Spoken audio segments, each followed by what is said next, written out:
The morning after Wren Calloway turned 19, her foster mother set 2 black trash bags at the foot of her bed and told her the room was needed by Thursday. Wren heard the bags before she saw them, that dry crinkle of plastic being shaken open. She lowered the arm she'd thrown over her eyes against the hall light. Sharon Pruitt stood in the doorway in her pink scrubs, hair already pinned, a travel mug steaming in one hand, and she did not look angry. That was the part Wren would remember on the nights she couldn't sleep. Sharon did not look angry at all. She looked like a woman crossing a chore off a list. "State pays me $11.40 a month for you," Sharon said. "2 little ones coming Thursday pays $1,900. You're grown now anyway." She took a sip. No hard feelings. There it was, no hard feelings. Wren had lived in that house for 4 years, longer than she had lived anywhere. She knew which stair creaked, which window stuck, which of Sharon's silences meant stay out of the kitchen. She had repainted the bathroom one summer for free because the landlord wouldn't, and none of it had ever belonged to her, not 1 square inch, and she understood that now with a clarity that felt almost like relief. She packed in 11 minutes. That was its own kind of cruelty. How little there was. 3 shirts, 2 pairs of jeans, the gray hoodie with the broken zipper she'd worn since she was 15. A $4 multi-tool from a flea market she'd used to fix half the things in that house. And the one object she handled like it might dissolve. A photograph in a cracked plastic frame. Her mother at maybe 20, laughing at something off camera, the wind pulling her hair sideways. On the back in handwriting, Wren had memorized the way other kids memorized lullabies, 4 words. Cass, before everything changed. She left the trash bags folded on the bed. She would not carry her life out the door in a garbage bag. She had a backpack and a canvas tote. And if you have ever had to fit your whole existence into something you could run with, you already know it is not very much. She counted her money at the bus stop, $61, a 22 tens, a 5 6 ones, and 4 quarters from the bottom of the tote. $61 and a phone at 14%, because the charger was technically hers, but it was plugged into a wall in a room that was no longer hers, and she was not going to knock. The first night she spent in a 24-hour laundromat off the state highway. The kind with fluorescent light that never turns off, and plastic chairs bolted to the floor. She told herself it was because it was warm. The truth was simpler. It was the only place that didn't ask her to leave. A laundromat at 2 in the morning does not ask why you are there. The machines hummed and tumbled. That warm detergent smell settled over everything, and Wren watched a man in a reflective vest fold work shirts with enormous care, smoothing each collar flat before he set it down. Nobody spoke. Nobody looked at anyone. It was, she thought, the most peaceful place she had been in years, and she had no way of knowing yet how much that would come to mean.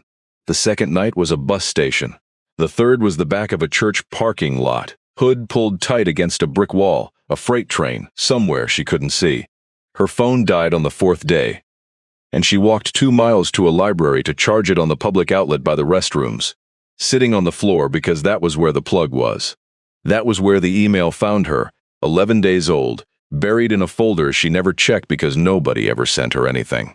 The sender was a law office in a town she'd never heard of. The subject line read, "Regarding the estate of Opal Calloway." Her name. Wren had assumed for 19 years that her name was the only thing her mother had left her, a name and a photograph and a hole shaped like a question. She had no family. She knew that the way she knew her own birthday. There had been no aunts at her mother's funeral, no grandparents, nobody. Just a caseworker with a clipboard and a placement that started 40 minutes later. The email was short and careful. "Calloway, we have been attempting to reach you regarding the estate of your great-aunt, Opal Calloway, who passed in March. You have been named in her will. Please contact this office." Wren read it 4 times. Then she did something she had not done in a very long time. She called a stranger, and she let herself hope. The woman who answered was Ruth Okafor, and she had a voice like a steady hand on your shoulder. "Miss Calloway, we've been looking for you almost 5 months. The address we had was old." "I don't have an address," Wren said, and was surprised how true it sounded out loud. A small pause, the kind that holds more understanding than words. "Then I'm glad you found us. Your great-aunt left you a property here in Hollis, a laundromat, Maple Street Wash and Dry. She owned it 41 years, a breath. I'll be honest, it hasn't run in 2 years since she got sick. The machines are old, the roof leaks. Some folks would call it a teardown. But the deed is clean, no mortgage, and she prepaid the property taxes through the end of next year. She was very particular about that." Another pause. She asked me about you every time she came in. For years, she always wanted to know if I'd found you yet. Ren sat on the cold library floor with the phone pressed to her ear, and something in her chest that had been clenched tight for as long as she could remember loosened by a single degree. If you've ever been told your whole life that no one wanted you, and then heard a stranger say that someone had been looking for you for years, you know it doesn't land as joy. It lands as something closer to vertigo. So stay with me here, because the woman on the other end of that phone had only told Ren the smallest part of it. And what was waiting in that building is the reason I needed to tell you this story. The bus ticket cost $39. That left $22 and change. Ren bought it anyway, and if you would have bought it too, with no plan and almost nothing in your pocket, then you already understand the kind of person she was. The bus climbed 3 hours into country that got greener and emptier the higher it went.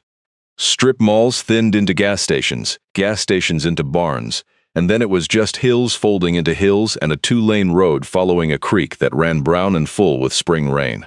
Ren pressed her forehead to the cool glass. She had never been anywhere. The town announced itself with a sign half-eaten by rust. Hollis. Population 1318.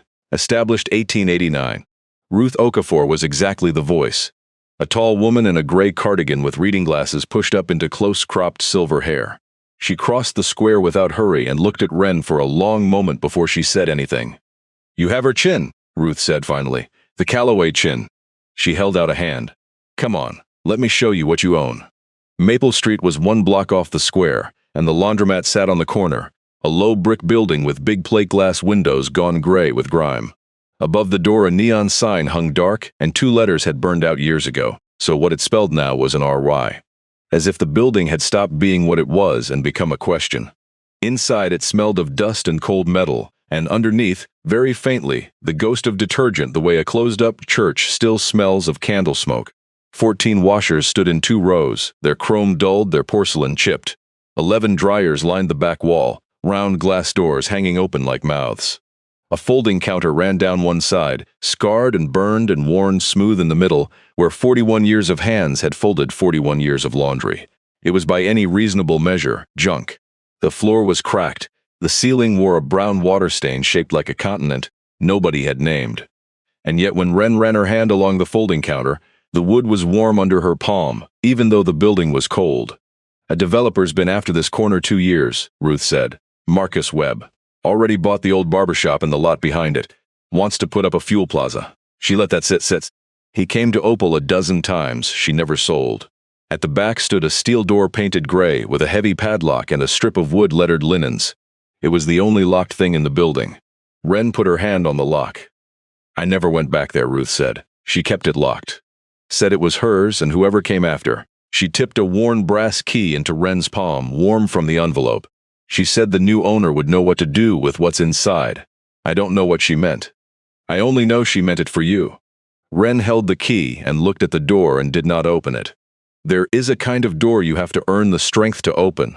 And she knew, standing there with everything she owned on her back, that she was not ready yet. She put the key in her front pocket and left it there. "Can I sleep here tonight?" she asked instead. Ruth looked at her for a long moment, and whatever she saw, she did not argue. "It's yours," she said. "You can do whatever you want." She wrote 2 numbers on the back of her card, hers and the diner's. Then she put a hand on Ren's shoulder, light as a leaf, just for a second. She would have given anything to be standing here right now. "I want you to know that." And she left. Ren slept that first night on the folding counter, on a nest she made from a stack of clean towels she found shrink-wrapped in a cabinet, towels Opal had bought and never used. They smelled like nothing, like time, like a store closed before you were born.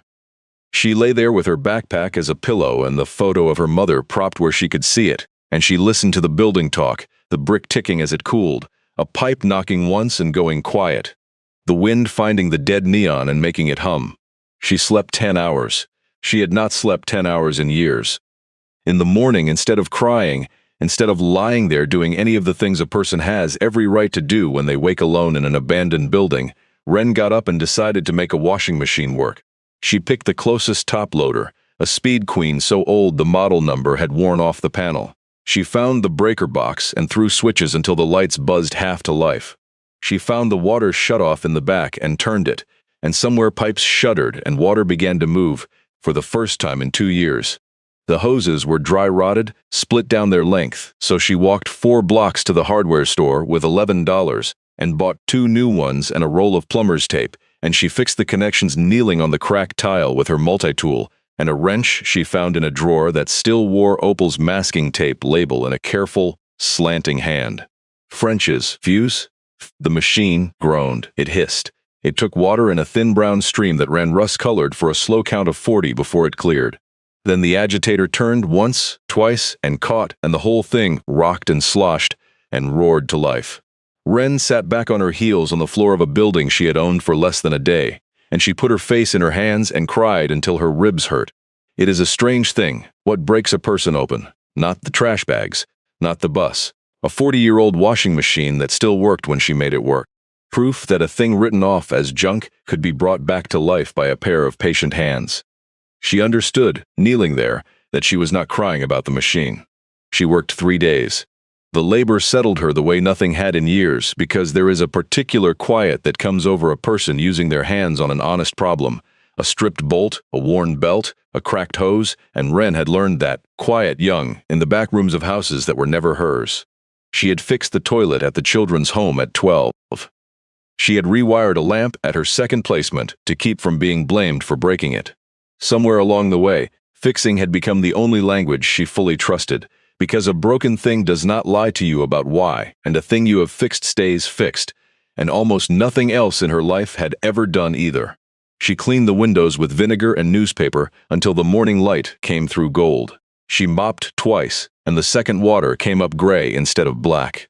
She got 4 washers running and 3 dryers, replacing belts from a parts cabinet, so organized it made her chest ache, every fuse and washer in a labeled bin. Out back in the gravel alley she found Opal's old van, a 1989 Ford Econoline gone the color of an old tooth, 211,000 miles, 4 flat tires, Opal's, less T.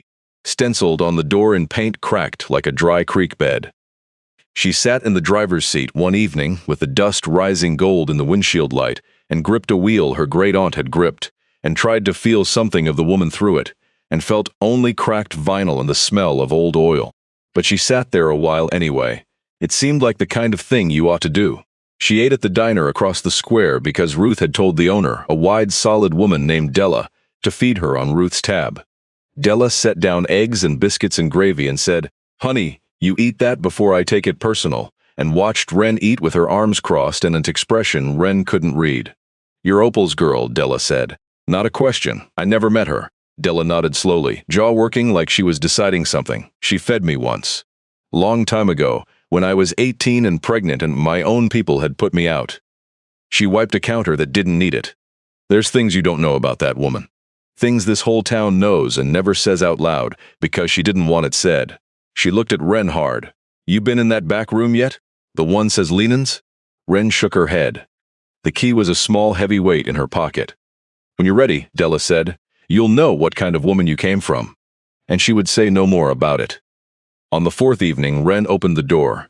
She had been circling it for days, the way you circle a thing you are afraid of and need at the same time. She waited until the light through the clean windows had gone amber, and the building was quiet and hers. Then she fit the brass key into the padlock, and it turned with a heavy, satisfying click she felt in her teeth. If you've come this far with Wren, do me a favor and subscribe, because what was behind that door is the whole reason a stranger looked for her for 5 months, and it is the part I have been waiting to tell you. The door swung open on hinges someone had kept oiled. Behind it was not a closet. It was a room, 12 feet square, and it took Wren a moment to understand what she was looking at. Along the right wall stood a bank of lockers, the tall, narrow kind from a school, painted over many times, 11 of them, and taped to each was a name in Opal's slanting hand. Buddy Renata. And Son. Some of the tape was brittle and yellow, some fresh. Wren opened the one that said Buddy. Inside, folded with care, was a man's flannel shirt, clean, a pair of wool socks, a paper bag with a toothbrush and a comb. The next held a child's winter coat, size 6X, and mittens still joined by their string. She stood in front of those lockers a long time before she understood. They were for people who had nowhere to keep anything. A clean shirt that wouldn't get stolen. A coat for a kid that wouldn't get rained on. A safe place? Maybe the only safe place some people had? In the back of a laundromat in a town of 1,300. kept by a woman who took the time to write your name on tape so you'd know the space was yours. Ren had spent the last week learning exactly what it meant to have nowhere to put your things. And here was a woman she'd never met who had spent decades solving that exact problem for strangers, one strip of tape at a time. Against the back wall was a folding table, and Ren had learned by now that Opal hid things in plain sight. So she got down and looked underneath, and there, set into the concrete, was a square steel plate with a recessed handle. A floor safe unlocked. She lifted the lid. Inside, wrapped in chamois, were the things that mattered, the deed to the building. The will, witnessed and notarized, leaving everything to Ren Calloway, sole heir. A capacity evaluation from a Dr. Halsey, dated 2 years back, declaring Opal of sound mind, signed and stamped, the kind of thing a careful person gets when she knows someone might one day claim she wasn't. Receipts for prepaid taxes, every January with a clipped note, so she won't have to worry about it when she comes. And a bank envelope holding 31 $100 bills, $3,100, with a note in the slanting hand. Not for you. For them. Ren did not understand that yet. But the last thing in the safe explained it. It was a ledger, a green cloth-bound book swollen soft with age, its spine taped 3 times. The first page was dated the 3rd of March, 1986, and the heading, underlined twice, read simply, Mondas. It was not an accounting of money. It was an accounting of people. Every Monday, the entry said, from 6 to 9 in the morning, the laundromat ran free. No quarters, no questions. The machines on, the detergent out, the coffee made, and anyone who needed to wash could wash. And Opal wrote it all down, not the dollars, because there were none but the people. Names when she knew them, descriptions when she didn't, and one patient line about each, 31 years of lines. Ren read for an hour, and the room went dark, and she used her phone's dying flashlight to keep reading, and still she could not stop. Buddy came back almost every Monday for 30 years. The last line about him read, Buddy passed in the night, in his own bed, in the room over the diner Della rented him. He had socks on. There was Dottie who needed her one good uniform clean for a hospital interview, and the next Monday's entry read, Dottie got the job, she cried. So did I. There was a man who came in soaked and would not speak, did not want to wash, just wanted to be somewhere warm where nobody asked anything, and Opal had written, so I let him sit. Gave him coffee. Sometimes that's the whole of the job. And there was a line that read like a woman keeping faith with herself across the years. Slow Monday. Only one came. Doesn't matter. You keep the door open whether one comes or 50. The door is the thing, not the crowd. She had done this alone, before dawn, every Monday for 31 years, and locked it in a safe under a folding table behind a door no one would ever open unless she meant them to. It was the most private generosity Ren had ever heard of. And then Ren turned a page and stopped breathing. The entry was dated October, 22 years back, the ink a little less steady as if written late at night. A girl came in this morning, 16, 17 maybe, half-starved, jumpy as a cat, wouldn't say where she came from, wouldn't take charity, so I told her she could fold for me and earn her keep. Won't give a name. 2 pages on, the same year, she told me her name today. Said it quiet, like she was handing me something breakable. Calloway, Cass Calloway. She is my brother Vernon's girl. My own blood, walked in off the road half dead, and didn't know me from Adam. Vernon and I haven't spoken in 30 years, and here is his daughter asleep in my back room. I am not telling her who I am. She'd run. I'm just going to keep her. Feed her. She has the family chin and the family stubbornness, both. Ren's hands began to shake. She read about her own mother as a runaway, 16 and starving. Folding strangers' laundry to earn a meal, taken in by an aunt who recognized her own blood and said nothing for fear she'd bolt. She read the months Cass stayed and got stronger. She read the day Cass left. Cass is leaving today. Got herself a bus ticket and a real job 2 states over. She's ready. I gave her $200 and made her take it. I told her she can always come back. I don't think she will, but she knows the door is here. That's the most you can give a person sometimes, a door they know is open. And 3 pages and 6 years later, in a hand grown noticeably older, word came today that Cass passed. There's a child. A little girl, 6 years old. Cass named her Ren. The state has her, and I am 71 and I live alone over a laundromat, and they will not give an old woman a child, and they will not even tell me where she went. I begged. I will write it here so it is written somewhere. I tried to get her. I am still trying. Ren read those words by the blue light of a dying phone, and she understood, all of it. She had not been thrown into the world alone. Someone had been trying to catch her the entire time. The system that passed her house to house had also, somewhere in its files, refused an old woman's phone calls. She had been wanted her whole life, she just hadn't known. And if you have ever believed, all the way down, that no one wanted you and then learned you were wrong, you know it doesn't feel like joy at first. It feels like grief. Wren grieved that night for everything she could have had, for an aunt she would never meet, for the years stolen by paperwork and distance, and the bad luck of being old. She fell asleep curled against the lockers, with the ledger held to her chest the way she'd held her mother's photograph her whole life. In the morning the town came to meet her, though she didn't know that was what was happening. It started with Earl, who ran the auto shop across Maple Street, a lean man of about 60 with grease worked so deep into his hands no soap would lift it. He stood in the doorway with his cap in his hands. "You got Opal's van out back, the Econoline. Dead battery, flat tires, but the engine's sound. I rebuilt the carburetor myself in '09. He turned the cap. "She washed my shop rags free every Monday for 22 years. Wouldn't take a dime. I'd like to get that van running for you, if you'll let me." She let him. And while Earl worked, others came. Della crossed with a thermos and a sack of biscuits and told how the winter the heat failed in her apartment. Opal let her and the babe sleep in the back room for 2 weeks and never mentioned it to a soul.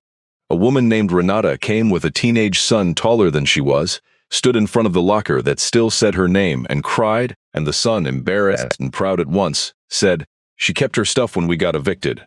We'd have lost everything." The old pastor in the white church came with his cane and said that for 30 years an unmarked envelope of cash had appeared in the collection plate the first Sunday of every month.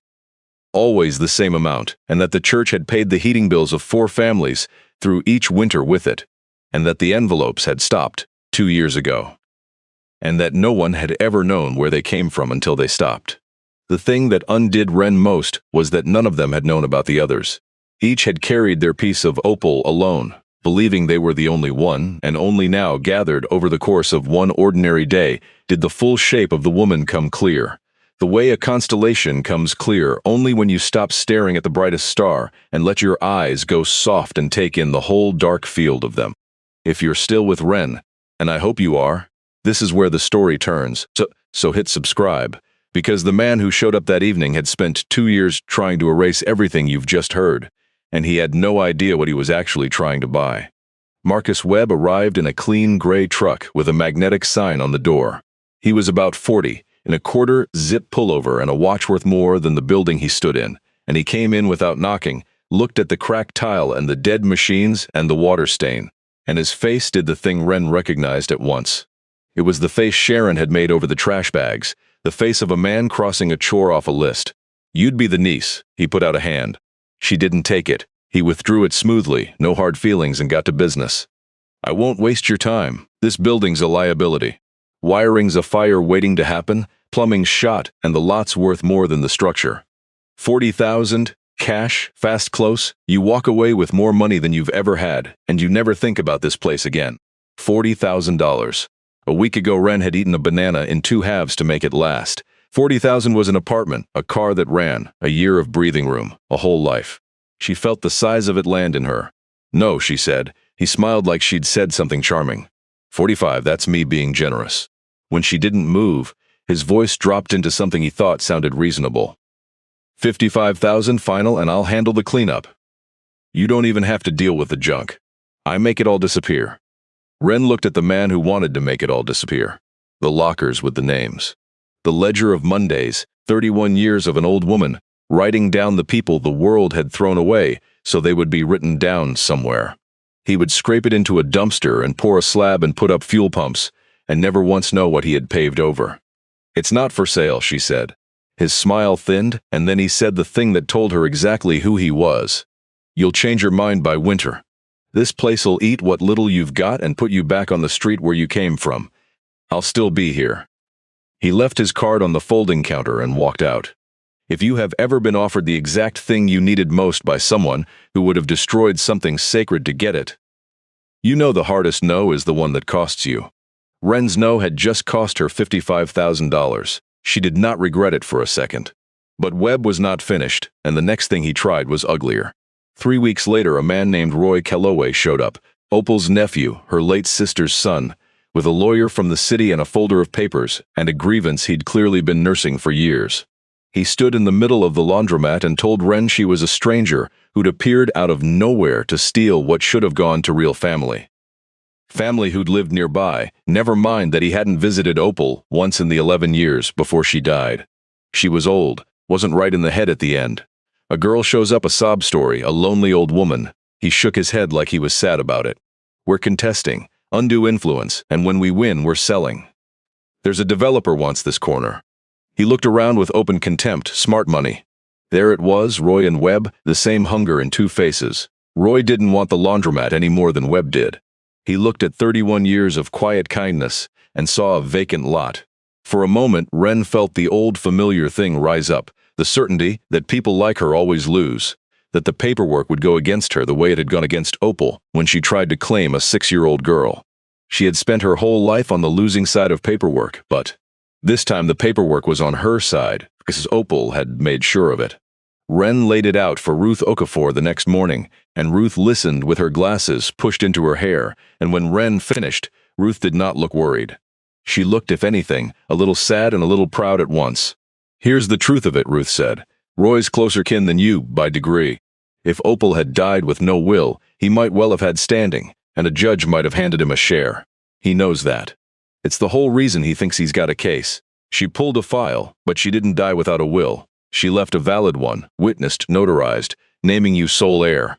A valid will overrides all that. His only move is to prove she wasn't competent or was pressured into it, and 2 years before she passed, she walked into Dr. Halsey's office and got a full capacity evaluation, dated and signed, knowing this exact day might come. Ruth closed the file. There's no case. There's just a man angry he wasn't loved enough to be remembered. He'll posture, he'll try to scare you into paying him to go away. Don't. You'll win. I'd stake my license on it. There was a hearing 6 weeks later, in the small county courthouse whose clock had stopped at 7:50. Wren wore a clean shirt she'd washed in her own machine and pressed on the folding counter. Roy came with his city lawyer and his folder, and his face arranged into wounded dignity. But the thing Wren would remember was not the legal arguments. It was the gallery. She had told no one about the hearing. She had not wanted to make anyone choose sides, had spent her whole life trying not to be a burden. But word travels in a small town the way water finds a crack, and when she walked into that courtroom it was full. Della in her good dress, flower-free for once. Earl in a clean shirt buttoned to the throat, his grease-dark hands folded, Renata and her tall son, the old pastor with his cane. Dottie, who'd gotten the hospital job 20 years ago because Opal cleaned her uniform, in scrubs on a half-day. 40 people, maybe 50, sitting silent on a Tuesday morning for a woman who never let them thank her and a girl most of them had known 2 months. They said nothing.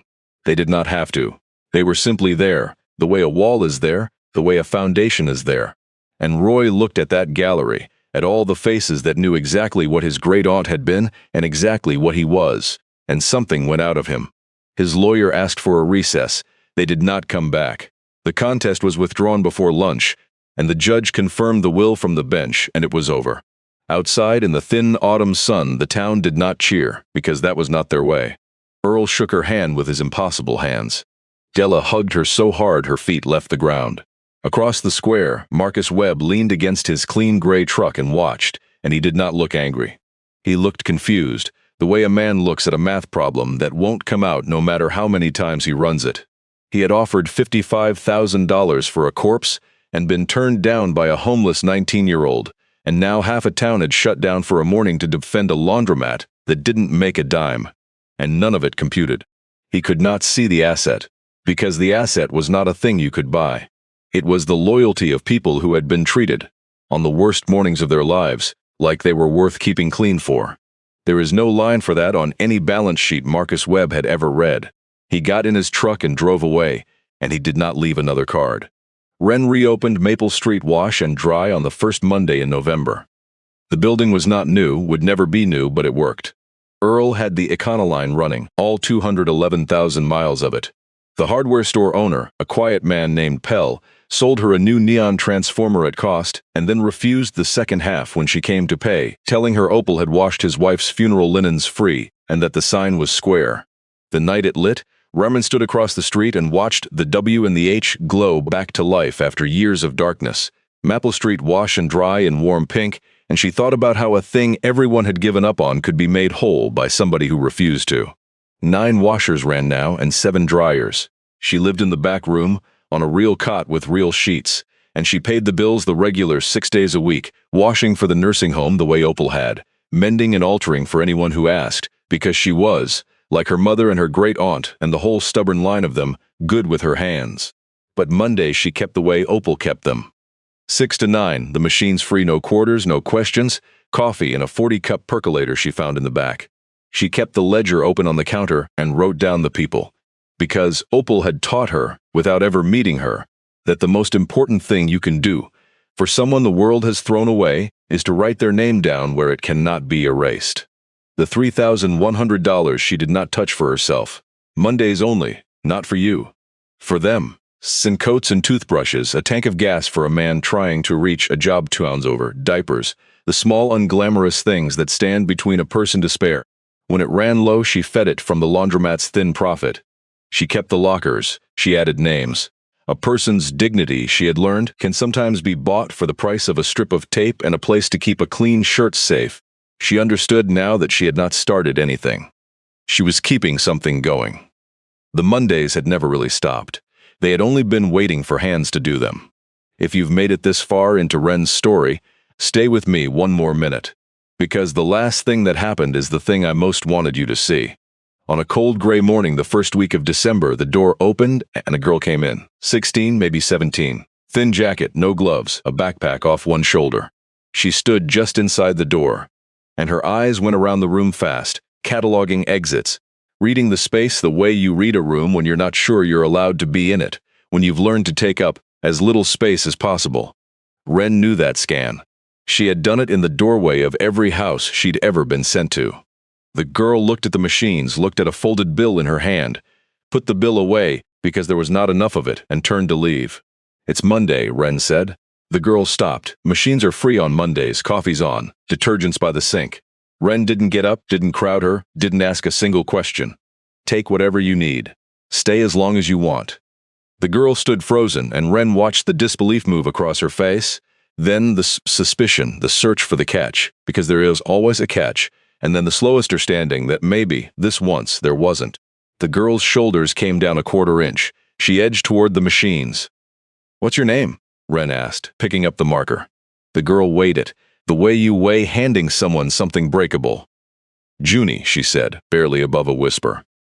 Ren tore off a strip of masking tape and wrote Junie in careful, slanting letters, the way Opal had written, the way her own hand had somehow learned to write without her deciding to, and she pressed it onto an empty locker and opened the door. "This one's yours. Anything you want to keep safe, you keep it here. It'll be here when you come back." A pause. No pressure either way. The door's open. Junie looked at the locker with her name on it, and her chin did something. That crumpling fight against tears Ren knew from the inside, and she did not cry because girls like Junie learn early not to cry in front of people, but Ren saw it, and she turned away to give the girl her privacy, and poured 2 cups of coffee and set one on the counter where it could be taken or not. Then she opened the ledger and wrote the date, the first Monday in December, and under it, in the hand she had inherited from a woman she never met. A girl came in this morning. 16, 17 maybe, wouldn't say her name for a while. Then she did Junie. Gave her a locker, told her the door's open, we'll see. She set down the marker and looked at the page, at 31 years of names above this one.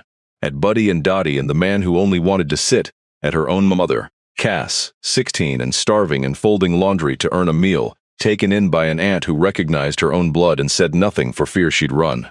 And she understood, fully and finally, what she had inherited. Not a building, not a lot a developer wanted. A door that someone saw down the line would always know was open. She kept the quilt for last, because some things you save. She had found it that first month in a cedar chest in the corner of the back room, full bed size, pieced from hundreds of fabric squares that did not match. A square of Red's flannel beside a child's printed cotton, beside faded blue work shirt, twill beside something that had once been a Sunday dress. The most beautiful ugly thing she had ever seen. On the back, in tiny embroidery, were names, hundreds of them. And she had understood that every square was a piece of something somebody had left behind. A shirt too worn to keep, a baby's outgrown sleeper, a dress from a woman who'd died. 31 years of the people of the Mondays, stitched into one warm thing, so that none of them would be lost, so that even the ones the world forgot would be held, somewhere, against the cold. Pinned inside the chest was a note in the slanting hand, for whoever comes after. Every square is somebody I couldn't keep, so I kept this instead. Keep the Mondays going. There's no money in it, and no glory in it, and most days nobody will ever know you did it. Do it anyway. It is the only thing I ever found that the world can't take back. Love, Opal. In the spring, Wren cut a square from the gray hoodie with the broken zipper, the one she'd worn since she was 15, the one she had carried out of Sharon's house in a canvas tote because she would not carry her life in a garbage bag. She washed it one last time in the machine she had brought back to life, cut the square from the back of it, and stitched it into the quilt with stitches that wandered a little because she was still learning, and on the back she embroidered, small and careful, the name. She belonged to it now. She was a square in it. She always had been, she realized. From the first morning her mother walked in off the road, half dead, and was handed a clean towel and a place to fold. She had been part of this her whole life without knowing it, held by a door she'd never seen, in a town she'd never heard of, by a woman she'd never met. The kindness that made her had a name and a face, after all. It had a green ledger and a bank of lockers and a quilt of strangers, and a sign that said "Wash and Darai" when somebody bothered to fix the bulbs. She had come into this town with $61 and the certainty that nobody had ever wanted her. Every part of that had been a lie except the $61. She had been wanted her whole life, fiercely, stubbornly, by people who fought for her with phone calls and ledger lines and prepaid taxes and a key left with a lawyer for the day she'd finally come. What Opal had hidden in the back room was not money. Though there had been a little, it was proof.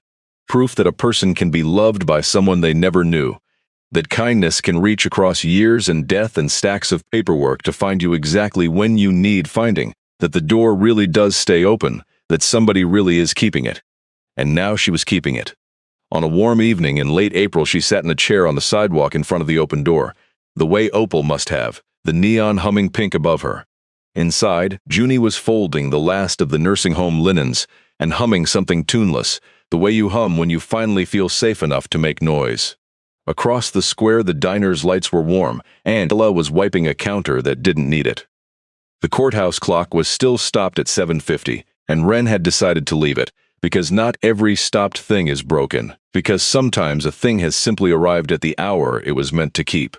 Junie came to the door with the linens stacked neat in her arms. All done. What now? Wren looked at the girl with her whole anxious life still ahead of her, at the locker with her name on it, at the green ledger open on the counter with all of them written down so they could not be erased. Now we lock up, Wren said, and tomorrow we open the door. She stood and stretched and went inside, and the neon glowed pink over Maple Street long into the dark the way a light glows when somebody has finally come home to keep it lit.